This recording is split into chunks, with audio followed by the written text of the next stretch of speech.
ভুক্তভোগী হওয়ার পরে আমার কাছে গেছে, আমি ওনাকে আবার কিনতে দিলাম, উনি সাথে সাথে আবার 50 টাকা দিলেন। আপনার নাম কি? আপনি মিথ্যা কথা বললেন কেন? দোকানের লোক, এই দোকানের আপনারা গায়ে রেট আপনি চুপ করেছিলেন, ক্যামেরা দেখে আপনি রেট চেঞ্জ করে বলছেন। আপনার গায়ের মূল্যের চেয়ে বেশি টাকা রাখেন। দোকান কি চালাতে চান না চান না? আজকে নতুন নিচ্ছেন, আমি কি বুঝবো না? সেটা তো আমার বুঝার বিষয় না। গায়ের রেট সে তো না দেনা বেছে না, তারা শিখাই করে দেন নাই। আপনার দোকানের না দোকানের না তো দোকানের হইলে আপনি এখন তো দায় রাখতে পারেন না।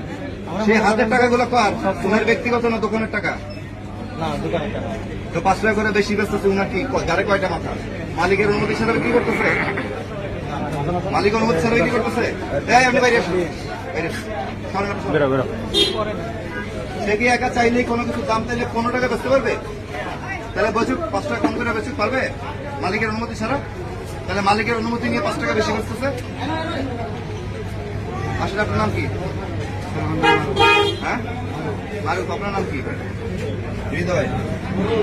আপনার 5 টাকা করে বেশি বেচতেছেন গায়ের মূল্য হচ্ছে, আপনি জানেন না মূল্যের?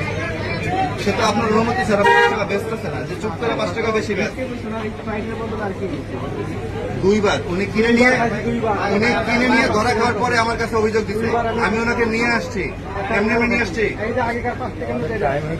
উনি সামনে বিক্রি করছে, আমি পিছনে দাঁড়ানো। সে তো স্বীকার করতেছে আপনার অনুমতি ছাড়া বিক্রি করছে। দোকান চালাবেন না বাতিল করে বন্ধ করে দিব? আমি বাতিল করে ইন্দিরা বাতিলের অবস্থা নিচ্ছি, ঠিক আছে? দোকান চালানো লাগবে না। আপনারা গায়ের মূল্যের চেয়ে বেশি বিক্রি করা যায় না, জানেন এটা? আপনি অবশ্যই জানেন। তো এইখানে বসে কেন বিক্রি করলেন? এত সহজ দেখলেন কেন? এখন জেল দিই আপনাদের আর দোকানটা বন্ধ করে দিই, ভালো হবে? এই জিনিস আর দেখবো না স্যার, কখনো হবে না। আপনার 20,000 টাকা জরিমানা করলাম, ফার্স্ট ওয়ার্নিং। সেকেন্ড বার আমি দোকান ইজারা বাতিল করবো আর জেল দিব, অনাদায়ী 1 মাসের কারাদণ্ড, ঠিক আছে? এই জিনিস যেন আমি দ্বিতীয় দিন শুনি না। উনি ভুক্তভোগী